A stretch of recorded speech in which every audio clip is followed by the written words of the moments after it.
بسم اللہ الرحمن الرحیم۔ سامعین کرام، آپ سن رہے ہیں انسپیکٹر احمد یار خان سیریز کے سلسلے کی ایک اردو کہانی میں آج تک حیران ہوں، جس کے مصنف خود انسپیکٹر احمد یار خان ہیں، اور یہ اس سلسلے کی دوسری قسط ہے۔ مجھے امید ہے آپ کو میری یہ کاوش پسند آ رہی ہوگی۔ آپ نے اگر ابھی تک میرا چینل کہانی گھر سبسکرائب نہیں کیا تو ابھی میرے چینل کو سبسکرائب کر کے بیل نوٹیفیکیشن آن کر لیجئے، تاکہ آنے والی ہر نئی کہانی کی اطلاع بر وقت آپ تک پہنچ سکے۔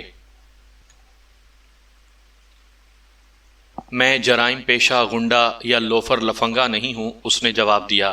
قتل جیسے بھیانک جرم کے متعلق تو میں سوچ بھی نہیں سکتا تھا، لیکن وہ میرے ہاتھوں قتل ہو گیا۔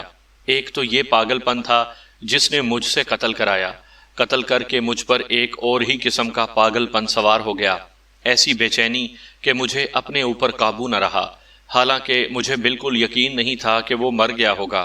سنا ہے کہ لوگ جرم کے بعد شراب پیتے ہیں، لیکن میں تو سگریٹ کا بھی عادی نہیں، شراب کبھی سونگی نہیں۔ میں پاگلوں کی طرح سڑکوں پر پھرتا رہا۔ 11 بجے کے قریب مجھے خیال آیا کہ ہوٹل میں جا کر دیکھوں، شاید وہ زندہ ہو۔ میں نے گھر جا کر انہی کپڑوں پر اوور کوٹ پہنا، سر پر فلیٹ ہیٹ رکھا تاکہ مجھے کوئی پہچان نہ سکے۔ ہوٹل ابھی کھلا تھا، کچھ لوگ ہوٹل کے باہر کھڑے اسی واقعے کے متعلق باتیں کر رہے تھے۔ میں نے ان سے کہا، سنا ہے یہاں کوئی جھگڑا ہو گیا ہے؟ ایک آدمی نے جواب دیا، آپ جھگڑا کہتے ہیں؟ یہاں تو ایک جوان لڑکا قتل ہو گیا ہے، لاش کمرے میں پڑی ہے اور پولیس آئی ہوئی ہے۔ میں وہاں سے کھسک گیا، اپنے گھر چلا گیا۔ سونے کی بہت کوشش کی لیکن نیند نہ آئی۔ رات کا 1:30 بج گیا۔ میں اب یہ معلوم کرنا چاہتا تھا کہ پولیس نے کیا کارروائی کی ہے۔ میں پولیس اسٹیشن کی طرف چل پڑا۔ میرا ارادہ تھا کہ پولیس اسٹیشن کے باہر کوئی آدمی ملا تو اس سے پوچھوں گا۔ مجھے بالکل یہ خیال نہیں تھا کہ آپ دفتر میں موجود ہوں گے۔ میرا تو دراصل دماغ خراب ہو گیا تھا، اور میرے اندر جو بے چینی تھی وہ مجھے باہر کو دھکیل رہی تھی۔ میں یہاں تک تو آیا تھا، تھانے کے باہر 2 آدمی کھڑے تھے۔ ان سے کہا، سنا کہ آج ایک لڑکا قتل ہو گیا ہے، قاتل پکڑا گیا ہے یا نہیں؟ انہوں نے بتایا کہ پولیس قاتل کو پکڑ لائی ہے۔ میں نے پوچھا، وہ کون ہے؟ انہوں نے بتایا کہ کالج کا ایک اسٹوڈنٹ ہے۔ اتنے میں ایک کانسٹیبل ٹہلتا ٹہلتا احاطے سے باہر آیا۔ ان 2 آدمیوں میں سے ایک نے اس سے پوچھا کہ قاتل یہی ہے یا اسے شک میں پکڑا ہے؟ کانسٹیبل نے گالی دے کر کہا کہ یہی ہے، ثبوت پکا مل گیا ہے، ابھی اس سے اقبال جرم کروا لیا جائے گا۔ میں نے یہ سنا تو میرے دماغ میں یہی خیال آیا کہ پولیس نے ایک بے گناہ کو پکڑ لیا ہے، ایک اسٹوڈنٹ کو میں نے قتل کر دیا ہے اور دوسرا اسٹوڈنٹ پکڑا گیا ہے۔ کہیں ایسا نہ ہو کہ وہ کمسنی کی وجہ سے پولیس سے ڈر کر بے گناہ پھنس جائے۔ مجھے یہ ڈر بھی محسوس ہوا کہ پولیس اس پر تشدد کر کے اس سے جھوٹا اقبال جرم کروا لے گی۔ میں برداشت نہ کر سکا کہ میرے جرم کی سزا کسی اور کو ملے۔ میں تھانے کے گیٹ میں داخل ہو گیا اور سیدھا آپ کے پاس آ گیا۔ اس نے رشید کی طرف اشارہ کر کے پوچھا، آپ نے اس لڑکے کو پکڑا ہے شاید، اسے چھوڑ دیں اور جو پوچھنا ہے مجھ سے پوچھیں۔ اس نے لمبا سانس لیا اور کہا، اقبال جرم کر کے مجھے سکون محسوس ہو رہا ہے۔ کیا آپ کو یہ بھی احساس ہے کہ آپ کا انجام کیا ہوگا؟ میں نے اس سے پوچھا۔ میں نے ابھی کوئی کاغذی کارروائی آپ کے متعلق نہیں کی، میں آپ کو سوچنے کا موقع دیتا ہوں۔ میں نے سب کچھ سوچ لیا ہے، اس نے اطمینان سے کہا۔ مجھے سوچنے کا موقع دیں۔ اس آدمی نے اپنا نام وسیم خان بتایا۔ وہ اپنا دفاع نہیں بلکہ اقبال جرم کر رہا تھا۔ مجھے کیا اعتراض ہو سکتا تھا؟ اس کی پتلون جو گھٹنوں سے رگڑی ہوئی تھی ثابت کر رہی تھی کہ یہی قاتل ہے۔ پھر بھی مجھے اقبال جرم کو صحیح ثابت کرنے کے لیے قابل یقین شہادت کی ضرورت تھی۔ ملزم کو پہچاننے کے لیے قانون نے ایک طریقہ وضع کر رکھا ہے جسے شناخت پریڈ کہتے ہیں۔ ملزم کو 7-8 غیر متعلق آدمیوں میں کھڑا کر کے گواہ سے کہا جاتا ہے کہ وہ ان میں سے ملزم کو پہچانے۔ یہ پریڈ ایک مجسٹریٹ کی موجودگی میں کی جاتی ہے، لیکن میں نے اس طریقہ کار سے انحراف کیا۔ ایک آدمی اپنے آپ کو پھانسی کے تختے پر کھڑا کر رہا تھا۔ مجھے یہ یقین کرنا تھا کہ وہ واقعی قاتل ہے اور کہیں ایسا تو نہیں کہ وہ رشید کو بچانے کے لیے مجھے گمراہ کر رہا ہے۔ میں نے تمام گواہوں کو تھانے میں بلا رکھا تھا۔ ان میں سے اس بیرے کو اندر بلایا جو چیخ سن کر مقتول کے کمرے میں گیا تھا۔ اسے کہا کہ ان دونوں یعنی رشید اور وسیم خان کو دیکھو اور اچھی طرح سوچ کر بتاؤ کہ تم نے مقتول کے پاس کسے دیکھا تھا۔ بیرے نے دونوں کو باری باری دیکھا اور سوچ میں پڑ گیا۔ رشید خاموش بیٹھا رہا۔ وسیم نے اسے کہا، تمہارے ہاتھ میں ٹرے تھی جب تم اندر آئے تھے، میرے دھکے سے تمہاری ٹرے گری نہیں تھی؟ یہ بیرا مجھے پہلے ہی کہہ چکا تھا کہ وہ اتنا خوف زدہ ہو گیا تھا کہ وہ ملزم کو اچھی طرح پہچان نہیں سکا۔ اب اس نے وسیم خان کو دیکھا اور اس کی بات سنی تو وثوق سے بولا، یہی یعنی وسیم خان تھا۔ میں نے اس کی شناخت کو اس لیے تسلیم کر لیا کہ وسیم خان نے خود ہی اشارہ دے دیا تھا۔ دوسرے الفاظ میں یوں سمجھیے کہ وسیم خان نے اپنے خلاف ایک شہادت کو خود ہی پکا کر دیا۔ میں نے دوسرے بیرے کو بلایا جس نے ایک آدمی کو آخری سیڑھی پر سے گرتے دیکھا تھا۔ اس نے میرے پوچھنے پر بتایا کہ اس نے چہرہ نہیں دیکھا، قد دیکھا تھا، وہاں روشنی بہت تھوڑی تھی۔ بہرحال اس کے کہنے پر وسیم خان کرسی سے اٹھا۔ بیرے نے اسے دائیں بائیں اور پیچھے کھڑے ہو کر دیکھا اور کہا، یہی معلوم ہوتا ہے۔ تم اس ہوٹل میں گئے تھے؟ میں نے رشید سے کہا، تمہیں وہاں دیکھا گیا تھا اور تم اوپر بھی گئے تھے، کیوں گئے تھے؟ میں اس لڑکے سے ملنے گیا تھا، اس نے جواب دیا۔ وہ رفت کو پریشان کرتا رہتا تھا۔ یہ صحیح ہے کہ میری اور اس کی لڑائی بھی ہوئی تھی۔ میں یہ سوچ کر اس کے کمرے میں جا رہا تھا کہ اسے دوستانہ طریقے سے سمجھاؤں گا۔ میں لڑائی جھگڑے کی نیت سے نہیں گیا تھا۔ میں ابھی اس کا کمرہ ڈھونڈ ہی رہا تھا کہ کسی نے قتل کا شور مچایا۔ لوگ دوڑے آئے، ذرا سی دیر میں وہاں لوگوں کا ہجوم لگ گیا۔ میں نے اس سے پوچھا کہ اس نے وسیم خان کو دیکھا تھا؟ اس نے جواب دیا، میں کسی کو پہچان نہیں سکا، وہاں بہت سے لوگ دوڑ رہے تھے۔ پھر میں نے مقتول کو دیکھا، مجھے بہت افسوس ہوا۔ میں نے یہ بھی سوچا کہ کسی لڑکی کا بھائی یا باپ اسے قتل کر گیا ہے۔ لڑکیوں سے چھیڑ چھاڑ اس کی عادت تھی۔ میں نے وسیم خان، رشید اور بیروں سے جو سینکڑوں سوالات پوچھے اور انہوں نے جو جواب دیے اور بیان دیے وہ میں بہت ہی اختصار سے سنا رہا ہوں۔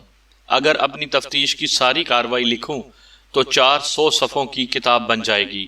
ہو سکتا ہے کہ اتنے اختصار سے کوئی پولیس آفیسر میری تفتیش کو ناقص سمجھے، لیکن مجبوری ہے کہ ہر ایک سوال اور اس کا جواب لکھنا ممکن نہیں۔ البتہ کوئی بھی پولیس آفیسر میری اس کارروائی پر اعتراض نہیں کر سکے گا۔ میں نے رشید کو خارج از تفتیش کر دیا اور وسیم خان کو حراست میں لے لیا۔ وسیم خان اقبال جرم کر رہا تھا اور وہ اپنے خلاف شہادت بھی مہیا کر رہا تھا، اور اس کا یہ اقدام کسی خوف، اذیت یا لالچ کا نتیجہ نہیں تھا۔ میں نے دوسرے دن وسیم خان کو ایک مجسٹریٹ کے حوالے کر دیا۔ مجسٹریٹ نے اس کا اقبالی بیان قلم بند کر کے بیان اپنے پاس رکھ لیا۔ اس مہر والے لفافے کو اب عدالت میں کھلنا تھا۔ وسیم خان نے مجھے جو بیان دیا تھا اس کے مطابق میں نے گواہ اور ثبوت وغیرہ اکٹھے کرنے شروع کر دیے۔ ہوٹل کے مالک، 2 بیروں، 2 مشیروں اور 2 رسمی سے گواہوں کے علاوہ رفت کو بھی گواہوں کی فہرست میں شامل کر لیا گیا۔ میں نے رفت کو پہلی بار دیکھا تو میں اس کے حسن سے چونک اٹھا۔ میرا قیاس بالکل صحیح تھا۔ اس کے بال بھورے، رنگ گورا اور اس کی چوڑیوں کا رنگ گہرا سبز تھا۔ ایک کلائی میں 4 اور دوسری میں 2 چوڑیاں تھیں۔ اس نے مقتول کے متعلق بیان دیا کہ وہ اسے بہت پریشان کرتا تھا۔ وسیم خان کے اس بیان کی اس نے تائید کی کہ وسیم خان نے اسے پہلے 2-3 بار روکا، پھر اس کی پٹائی کی تھی۔ ان کے ساتھ پوسٹ مارٹم کرنے والے ڈاکٹر کی اور اقبالی بیان قلم بند کرنے والے مجسٹریٹ کی گواہی بھی تھی۔ ثبوت میں جو چیزیں رکھیں ان میں آلائے قتل اور وسیم خان کی پتلون تھی جو گھٹنوں سے رگڑی ہوئی تھی۔ میں نے 3 گواہ ایسی صورت کے لیے تیار کر رکھے ہوئے تھے کہ اگر وسیم خان اقبال جرم سے منحرف ہو جائے تو پیش کر دوں گا۔ استغاثہ کو پوری طرح مضبوط کر کے بھی مجھے کچھ خلا نظر آ رہے تھے۔ حقیقت یہ ہے کہ مجھے ایک خدشہ محسوس ہو رہا تھا، وہ یہ تھا کہ کہیں ایسا تو نہیں کہ وسیم خان رشید کو بچانے کے لیے یہ ناٹک کھیل رہا ہے۔ یہ اسی صورت میں ممکن تھا کہ رشید قتل کر کے وسیم خان سے ملا ہو اور وسیم خان نے اس سے ساری باتیں سن کر اپنے آپ کو پیش کر دیا ہو۔ گو ایک عام شہری پولیس کو گمراہ کرنے کے لیے اتنی باریکیوں کو ذہن میں نہیں لا سکتا۔ پولیس کے پاس ہر دھوکے کا توڑ ہوتا ہے۔ پھر بھی ایک پولیس آفیسر کی حیثیت سے میرے دل میں وسوسہ نہیں نکلا، اور میں نے یہ بھی سوچا کہ اگر وسیم خان کا وکیل قابل ہوا تو وہ اسے شک کی بنا پر بری کروا سکتا ہے۔ مگر پہلی پیشی پر وسیم خان وکیل کے بغیر عدالت میں لایا گیا۔ اس نے کہا کہ وہ اقبال جرم کر چکا ہے، اس لیے صفائی کے لیے وکیل نہیں لانا چاہتا۔ مجسٹریٹ نے اسے کہا کہ وکیل ضروری ہے، چنانچہ اس نے ایک وکیل لے لیا اور وکیل نے پہلی پیشی کے بعد استغاثہ کا جائزہ لیا تو اسے کہا کہ وہ اپنے اقبالی بیان سے منحرف ہو جائے کیونکہ استغاثہ کمزور ہے اور وہ اسے شک کا فائدہ دلا سکے گا، لیکن وسیم خان منحرف نہ ہوا، اپنے اقبالی بیان پر قائم رہا۔ مجسٹریٹ نے کیس سیشن کورٹ کے سپرد کر دیا۔ میرا خیال تھا کہ وسیم خان وہاں جا کر اقبالی بیان سے منحرف ہو جائے گا اور اس کا وکیل استغاثہ کے کمزور گواہوں پر جرح کر کے کیس بری کروا لے گا۔ میرا سب سے زیادہ اہم گواہ سب سے زیادہ کمزور تھا۔ یہ وہ بیرا تھا جس نے وسیم خان کو کمرے میں مقتول کی لاش کے پاس کھڑے دیکھا تھا۔ سیشن کورٹ میں صفائی کے وکیل نے اس پر جرح کر کے سیشن جج کے دل میں یہ شک پیدا کر دیا تھا کہ یہ بیرا قابل اعتماد گواہ نہیں اور یہ گواہ دراصل موقع کا گواہ ہے ہی نہیں۔ وکیل نے میرے تمام گواہوں کو کمزور کر دیا، لیکن وسیم خان کا جب آخر میں بیان ہوا تو اس نے اپنے وکیل کے کیے کرائے پر پانی پھیر دیا اور ثابت کر دیا کہ تمام گواہوں نے سچ بولا ہے اور یہ قتل اسی نے کیا ہے۔ مجھے توقع تھی اور میری دلی خواہش بھی یہی تھی کہ سیشن جج وسیم خان کی صاف گوئی کا صلہ ضرور دے گا اور اسے سزائے موت نہیں دے گا، مگر اس کی بدقسمتی کہ سیشن جج انگریز تھا اور بڑا ہی ظالم اور بدخو جج تھا۔ ہندوستانیوں سے وہ نفرت کرتا تھا۔ اگر ہندوستان کی بادشاہی صرف ایک دن کے لیے اسے دے دی جاتی تو وہ ہندوستان کی تمام تر آبادی کو سزائے موت سنا دیتا۔ اس کا لکھا ہوا فیصلہ اس قدر مدلل اور پرمغز ہوتا تھا کہ اس کے فیصلوں کے خلاف بہت ہی کم اپیلیں ہائی کورٹ منظور کرتی تھی۔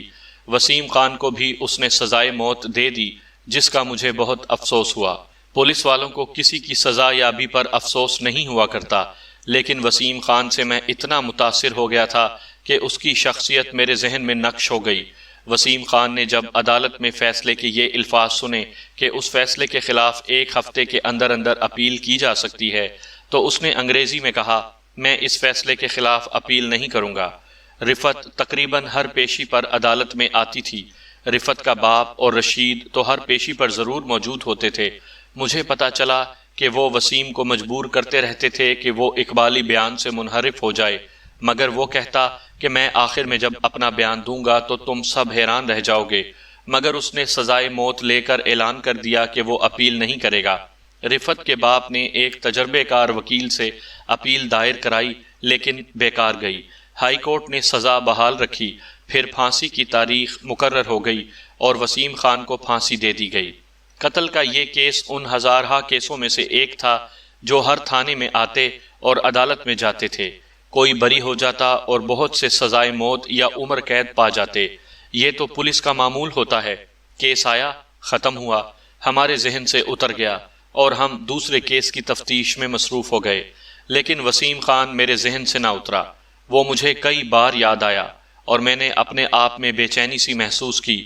ایک معزز اور شگفتہ مزاج آدمی جیسے ہنستا کھیلتا آیا اور پھانسی کے تختے پر کھڑے ہو کر اپنے ہاتھوں پھندا اپنے گلے میں ڈال لیا۔ میں اسے بھول نہ سکا۔ 4 سال بعد میں CIA میں تھا۔ مسلم لیگ کا تاریخی جلسہ دلی میں ہوا۔ قائد اعظم رحمۃ اللہ علیہ کی تقریر تھی۔ CID کا بیشتر عملہ عام شہری کپڑوں میں جلسے میں ڈیوٹی پر تھا۔ میں بھی اس جلسے میں ڈیوٹی پر ہی شریک ہوا۔ لاہور والے 1940 کے جلسے کے بعد جس میں قرارداد پاکستان منظور کی گئی تھی، دلی کا یہ جلسہ یادگار تھا، جس میں مسلمانوں نے انگریزی حکومت اور ہندوؤں کی کانگریس کو بتا دیا کہ وہ پاکستان سے کم کچھ بھی قبول نہیں کریں گے۔ اس جلسے میں مجھے رشید نظر آیا۔ وہ کالج سے فارغ ہو چکا تھا۔ اس نے مسلم لیگ کا بیج لگا رکھا تھا اور بڑے جوش و خروش سے بھاگ دوڑ رہا تھا۔ اس نے مجھے دیکھ لیا، بڑے اتفاق سے ملا، کہنے لگا، آپ نے اچھا کیا کہ وردی میں جلسے میں نہیں آئے۔ میں ہنس پڑا۔ میرے دل میں آئی کہ اس سے پوچھوں کہ وہ کہاں رہتا ہے۔ میں اس سے وسیم خان کے متعلق کچھ پوچھنا چاہتا تھا، مگر وہ بہت مصروف تھا۔ قائد اعظم رحمۃ اللہ علیہ تشریف لانے والے تھے۔ وہ لوگوں کے ہجوم میں غائب ہو گیا۔ اس سے چند ہی دنوں بعد مجھے کرنل آبدار اور ابرار کی لاشوں کی پوسٹ مارٹم رپورٹیں دے کر تفتیش پہ لگا دیا گیا۔ یہ کیس آپ کو اپنی ایک کہانی وہی سیڑھیاں وہی زہر میں سنا چکا ہوں، جس کا لنک آپ ڈسکرپشن میں بھی دیکھ سکتے ہیں۔ اس کے بعد چند اور کیس آئے اور پھر دنیا ہی بدل گئی۔ مسلمانوں نے پاکستان لے کر دم لیا۔ میں بھی پاکستان میں آ گیا۔ سرکاری طور پر مجھے بوڑھا قرار دے کر پینشن دے دی گئی۔ مجھے ہندوستان میں زمین کے بدلے پاکستان میں کافی اراضی مل گئی اور میں کاشتکار بن گیا۔ سن 1962 کا ذکر ہے کہ میں شہر گیا تو رشید مل گیا۔ میں اسے پہچان نہ سکا۔ میں نے اسے 20 سال کی عمر میں دیکھا تھا جب وہ میری نظر میں بچہ تھا۔ اب اس کی عمر 40 سال تھی۔ چہرے پر پختہ عمر کے آثار تھے۔ اس نے مجھے پہچان لیا۔ مجھے وسیم خان یاد آ گیا اور 20 سال پرانا کیس میرے ذہن میں کل رات کی بات کی طرح تازہ ہو گیا۔ میں نے سوچا کہ خدا نے مجھے بڑا اچھا موقع دیا ہے، اب اس سے وسیم خان کے متعلق باتیں کروں گا۔ پہلے تو رشید کے ساتھ رسمی سی باتیں ہوتی رہیں۔ معلوم ہوا کہ اس کے پاس 3 مربع زمین ہے، لیکن توجہ نہ ملنے کی وجہ سے خراب ہو رہی ہے۔ اب وہ زمین کی طرف ذاتی توجہ دینا چاہتا تھا۔ وہ شہر سے ٹیوب ویل خریدنے آیا تھا۔ میں اسے ایک ہوٹل میں لے گیا۔ وہاں اس نے اپنی اراضی کے متعلق مسائل مجھے بتائے۔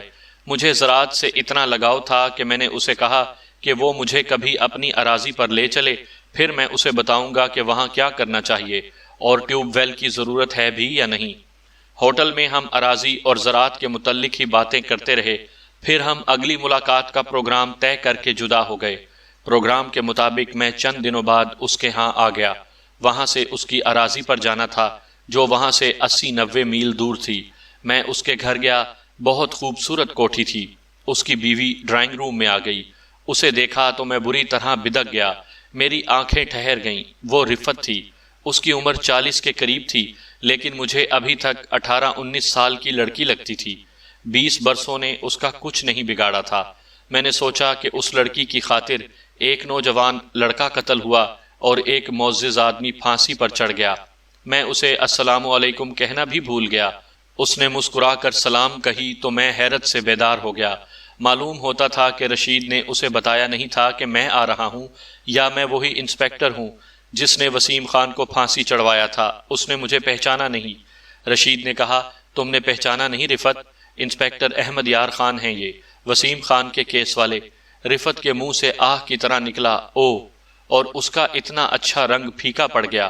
اس کی آنکھیں بے چینی سے حرکت کرنے لگیں۔ اس نے رشید سے کہا، آپ بیٹھیں، اور وہ اٹھ کر بہت تیز تیز قدم اٹھاتی ڈرائنگ روم سے نکل گئی۔ رشید بھی پریشان ہو گیا۔ وہ تو جیسے میری موجودگی کو ہی بھول گیا تھا۔ وہ بھی اٹھا اور اندر چلا گیا۔ 10-15 منٹ بعد رشید واپس آیا تو میں نے پوچھا کہ کیا ہو گیا تھا؟ رفت کو کوئی تکلیف ہو گئی ہے؟ مجھ سے ایک بھول ہو گئی تھی، اس نے گھبرائے گھبرائے لہجے میں جواب دیا۔ میں بھول گیا تھا، مجھے آپ کو رفت کے سامنے نہیں لانا چاہیے تھا۔ اس نے آپ کو پہچانا نہیں تھا، مجھ سے غلطی ہوئی جو تعارف کروا دیا۔ میں سمجھ گیا۔ میں نے کہا، وہ مجھے وسیم خان کا قاتل سمجھتی ہوگی۔ نہیں، رشید نے کہا، آپ کے خلاف اسے کوئی شکایت نہیں۔ آپ کو دیکھ کر اسے وسیم خان یاد آ گیا ہے۔ وسیم خان کے پھانسی چڑھنے کے بعد رفت تقریباً پاگل ہو گئی تھی۔ وسیم خان کی لاش ہم نے ہی دفن کی تھی۔ اس کا اور کوئی عزیز رشتہ دار نہیں تھا۔ رفت نے پڑھنا چھوڑ دیا تھا۔ اسے ہم کئی بار وسیم خان کی قبر سے اٹھا کر لائے تھے۔ 3-4 بار وہ رات کو غائب ہو گئی تھی اور ہر بار وسیم خان کی قبر پر بیٹھی ہوئی ملی۔ ہماری منگنی ہو چکی تھی۔ ڈاکٹروں نے مشورہ دیا کہ شادی کر دی جائے تاکہ رفت کی توجہ تقسیم ہو جائے۔ شادی کر کے بھی رفت ٹھیک نہ ہوئی۔ شادی سن 1943 میں ہو گئی تھی۔ پہلے تو ڈاکٹر علاج کرتے رہے، پھر انگریز ماہر نفسیات کا علاج شروع کروایا گیا۔ اس سے یہ فائدہ ہوا کہ 2-4 گھنٹوں کے لیے نارمل ہو جاتی تھی۔ اس دوران ایک بچہ پیدا ہوا، مگر رفت نے اس میں کوئی دلچسپی نہ لی۔ پاکستان بن گیا۔ ہم ستمبر 1947 میں انڈیا سے روانہ ہوئے۔ وہاں سے آنے میں ہمیں کوئی مشکل پیش نہ آئی۔ والد صاحب مرحوم نے ایک ٹرک کا انتظام کر لیا تھا۔ ہم پاکستان تک خیریت سے آ گئے، لیکن راستے میں رفت نے سڑکوں پر اور کھیتوں میں مسلمانوں کی جو لاشیں دیکھیں، انہوں نے اس کے ذہن کو جھنجھوڑ کر رکھ دیا۔ ان میں بچوں کی لاشیں بھی تھیں اور عورتوں کی بھی۔ وہ تو آپ نے بھی دیکھی ہوں گی، قدم قدم پر لاش تھی اور سڑکیں خون سے لال تھیں۔ رفت جب پاکستان میں داخل ہوئی تو وہ نارمل تھی۔ اس نے کہا، میں ایک وسیم کو روتی تھی، یہاں تو میرے لاکھوں وسیم قتل ہو گئے ہیں۔ یہ ایسا صدمہ تھا جس نے اسے نارمل کر دیا۔ پھر وہ ٹھیک رہی۔ اگر کسی نے گھر میں وسیم خان کا نام لے لیا تو رفت کی یہی حالت ہو جاتی تھی جو آج ہوئی ہے۔ ہم سب محتاط ہو گئے۔ پھر والد صاحب بھی فوت ہو گئے اور امی جان بھی اللہ کو پیاری ہو گئیں۔ رفت کے والدین بھی فوت ہو چکے ہیں۔ اب ہم ہیں اور ہمارے بچے ہیں۔ ایک مدت گزر گئی ہے کہ گھر میں وسیم خان کا نام کسی نے نہیں لیا۔ آج آپ کو دیکھ کر رفت کو وسیم خان یاد آ گیا ہے۔ سنبھل جائے گی، میں اسے ایک گولی کھلا آیا ہوں۔ ہاں رشید صاحب، میں نے بڑے دکھ سے کہا، رفت کو اتنا ہی جذباتی ہونا چاہیے تھا۔ وسیم خان اسی کی عزت کی خاطر پھانسی چڑھا تھا۔ نہیں، رشید نے کہا اور خاموش ہو گیا۔ جانے کیا سوچنے لگا، اس نے دھیمی سی آواز میں کہا، رفت کی اس ذہنی کیفیت کی وجہ کچھ اور ہے۔ جب رشید نے وجہ بتائی تو مجھے اس طرح دھکا لگا جیسے میرے قریب بم پھٹا ہو۔ اس نے کہا، وسیم خان بے گناہ پھانسی چڑھ گیا تھا۔ بے گناہ؟ میں نے صوفے سے اچھل کر پوچھا، کیا اس نے اس لڑکے کو قتل نہیں کیا تھا؟ نہیں، رشید نے کہا، اس لڑکے کو میں نے قتل کیا تھا۔ وسیم خان نے میرے گلے سے پھندا اتار کر اپنے گلے میں ڈال لیا تھا۔ کسی وقت آپ کو پوری کہانی سناؤں گا۔ میں وہ رات ان کے ہاں ٹھہرا۔ دوسرے روز رشید مجھے اپنی کار میں اپنی اراضی پر لے گیا۔ میں نے اراضی کی حالت دیکھ کر اسے کئی ایک مشورے دیے۔ کچھ کام وہیں کے مزاروں سے شروع کروا دیے۔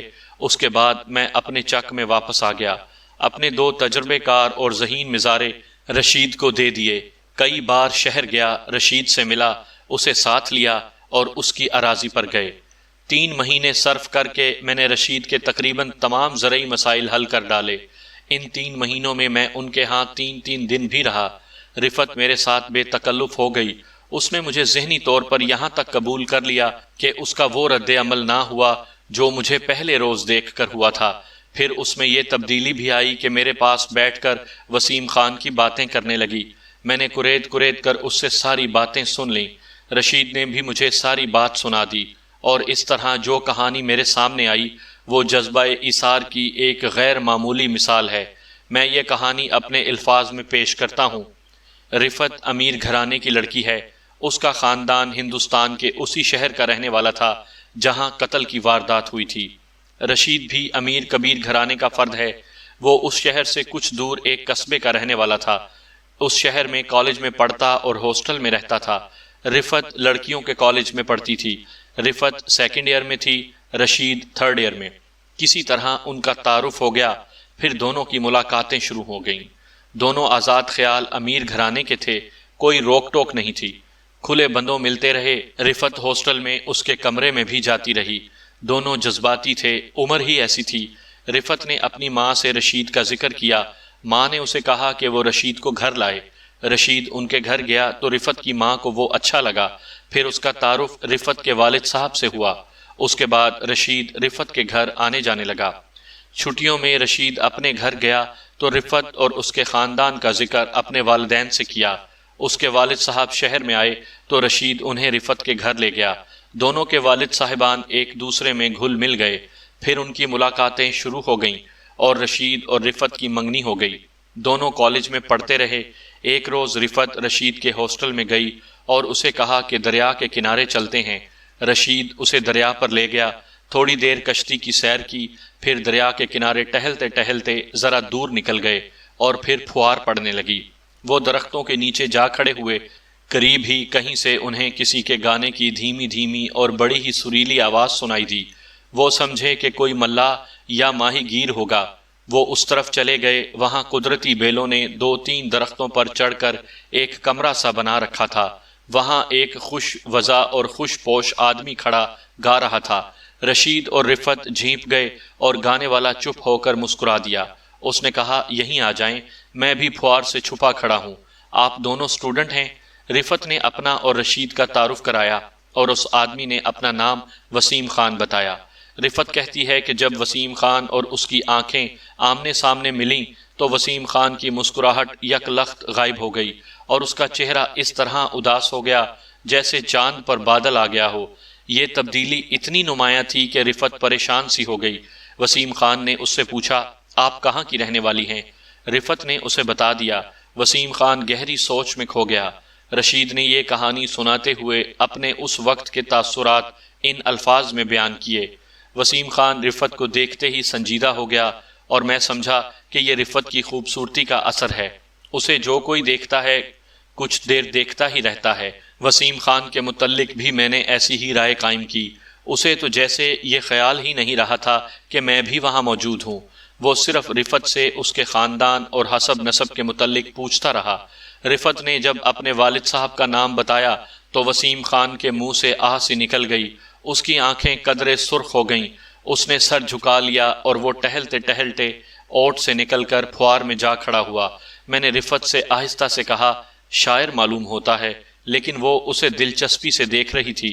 وسیم خان پھوار میں چلا گیا تھا، رشید اور رفت کی طرف اس کی پیٹھ تھی۔ وہ اچانک پیچھے کو گھوما، اب وہ پہلے کی طرح مسکرا رہا تھا، کہنے لگا، یہ پھوار بہت اچھی لگتی ہے، دیکھو بچو، اس پھوار سے چھپو نہیں، گھومو پھرو۔ پھر اس نے رشید سے کہا، اگر میری پہلی بیٹی زندہ ہوتی تو رفت کی طرح ہوتی، اسے دیکھ کر مجھے اپنی بچی یاد آ گئی تھی۔ رشید نے اس کے متعلق اپنی رائے بدل لی، وہ اسے جوان سال آدمی سمجھتا تھا، مگر وہ 40 سال سے کچھ زیادہ ہی عمر کا تھا۔ اس کی شگفتگی اود کر آئی اور اس نے کچھ ایسی پیاری پیاری باتیں کی کہ رفت اور رشید اس سے بہت متاثر ہوئے۔ رفت کے کہنے کے مطابق اس نے جو تاثر قبول کیا وہ غیر معمولی تھا اور اس کا تعلق براہ راست جذبات سے تھا۔ ان دونوں کی فرمائش پر وسیم خان نے انہیں 2 گیت اور 1 غزل سنائی۔ اس شام وہ بہت دیر تک وسیم خان کے ساتھ رہے، وہ ان کے ساتھ بچوں کی طرح ہنستا کھیلتا رہا، پھر وہ اکٹھے واپس آ گئے۔ 2-3 روز بعد رشید اور رفت اس کے گھر گئے۔ وسیم خان نے ان کا اپنی بیوی سے تعارف کرایا۔ وسیم خان کی بیوی سانولے سے رنگ کی عورت تھی جس کے نقش و نگار میں بڑی کشش تھی۔ معلوم ہوا کہ وسیم خان کے 3 بچے پیدا ہوئے تھے، تینوں باری باری بچپن میں ہی مر گئے۔ وسیم خان کی بیوی کو بچوں کا بہت غم تھا، انہیں یاد کر کر کے روتی تھی۔ یہی غم وسیم خان کے دل کو بھی جلا رہا تھا، لیکن اس نے غم کو مسکراہٹوں، کہکہوں اور لطیفوں میں چھپا لیا تھا۔ البتہ وہ جب گاتا تھا تو معلوم ہوتا تھا کہ اس کی آواز غم اور سوز میں ڈوبی ہوئی ہے۔ اس روز کے بعد رفت کا یہ معمول بن گیا کہ تیسرے چوتھے روز وسیم خان کے گھر چلی جاتی۔ وہ یہ غلطی کرتی رہی کہ وسیم خان کی بیوی کے پاس بیٹھنے کے بجائے زیادہ دیر وسیم خان کے پاس بیٹھی رہتی۔ رفت نے مجھے بتایا کہ وسیم خان اسے دیکھتا تھا تو اس پر کوئی ایسی ذہنی کیفیت طاری ہو جاتی تھی جسے وہ آج بھی بیان نہیں کر سکتی۔ ان میں ہمراز دوستوں والی بے تکلفی بھی پیدا ہو گئی اور رفت عمر کا فرق بھول گئی۔ وہ وسیم خان کے پاس بیٹھ کر روحانی سکون محسوس کرتی تھی۔ کبھی کبھی رشید بھی وسیم خان کے گھر جاتا تھا۔ 1 مہینے بعد کچھ ناگواریاں پیدا ہونے لگیں۔ رشید رفت اور وسیم خان کی بے تکلفی کو ناپسند کرنے لگا۔ وہ آخر اس کی منگیتر تھی۔ وسیم خان کی بیوی بھی شکوک میں مبتلا ہو گئی۔ یہ تو معلوم نہیں ہو سکا کہ وسیم خان اور اس کی بیوی کی آپس میں اس بات پر کبھی لڑائی ہوئی تھی یا نہیں۔ البتہ رشید اور رفت کی آپس میں جھک جھک ہونے لگی۔ رفت نے وسیم خان کو بتا دیا کہ رشید اس سے بدظن ہوتا جا رہا ہے۔ وسیم خان نے رشید کو سمجھایا کہ اس کی عمر 42 سال ہے اور رفت کی عمر ابھی 20 سال بھی نہیں ہوئی۔ یہ تو باپ بیٹی کا رشتہ ہے۔ رشید نے اسے صاف لفظوں میں کہا کہ بے شک وہ 42 سال کا ہے، لیکن اس میں اتنی شگفتگی اور اتنی زندگی ہے کہ رفت عمر کو نظر انداز کر چکی ہے۔ وسیم خان نے اس کا شک رفع کرنے کی بہت کوشش کی، لیکن رشید بدظن رہا اور بدظن ہی ہوتا چلا گیا۔ 1 مہینہ اور گزر گیا۔ ایک روز وسیم خان کے گھر گئے تو معلوم ہوا کہ اس کی بیوی مر گئی ہے۔ اسے دل کے مقام پر درد اٹھا، ڈاکٹر فوراً آ گیا، لیکن مریضہ بچ نہ سکی۔ یہ دل کے مرض کا حملہ تھا جو اچانک ہوا۔ رشید اور رفت نے وسیم خان کو پہلی بار روتے دیکھا، اور وہ بھی اس طرح جیسے دودھ پیتا بچہ بھوک سے رو رہا ہو۔ رفت جذباتی طور پر وسیم خان کی غلام ہو گئی تھی۔ وہ اب پہلے سے زیادہ اس کے گھر جانے لگی، شام کو جاتی تھی۔ وسیم نے کھانا پکانے کے لیے خانسامہ رکھ لیا تھا۔ رفت کبھی کبھی اسے اپنے ہاتھ سے پکا کر کھلاتی۔ اس کے دل میں رشید کی جو محبت تھی اس میں کوئی فرق نہیں آیا تھا۔ وسیم خان کے ساتھ بھی اسے محبت ہی تھی، لیکن اس کا رنگ کچھ اور تھا، جسے رفت نے اپنے الفاظ میں اس طرح بیان کیا، وہ میرا پیر اور مرشد تھا، میرا بھائی تھا، میرا بیٹا تھا اور میرا ہمراز دوست تھا۔ رفت نے یہ بات سناتے ہوئے رشید کے سامنے بے باکی سے کہا، اور اگر وہ مجھے یہ کہہ بیٹھتا کہ رفت میں تم سے شادی کرنا چاہتا ہوں تو میں کبھی انکار نہ کرتی۔ وسیم خان نے بیوی کے صدمے کو برداشت کرنے کی بہت کوشش کی، پہلے سے زیادہ ہنسنے اور گنگنانے لگا، مگر رفت کے سامنے کئی بار رو پڑا۔ اس نے رفت کو بتایا کہ وہ بعض راتیں سو نہیں سکتا اور دریا کے کنارے ٹہلنے نکل جاتا ہے۔ ایک بار رفعت نے اسے کہہ ہی دیا، اگر آپ سمجھتے ہیں کہ میں باجی کی جگہ لے سکتی ہوں تو میں حاضر ہوں۔ وسیم خان نے اسے اپنے سینے سے لگا لیا اور کہا، یہ نہیں ہو سکتا، مجھے دلی مسرت اس روز ہوگی جس روز رشید تمہیں ڈولی میں بٹھا کر لے جائے گا۔ تمہارا آدھا جہیز تو میرے ذمے ہے۔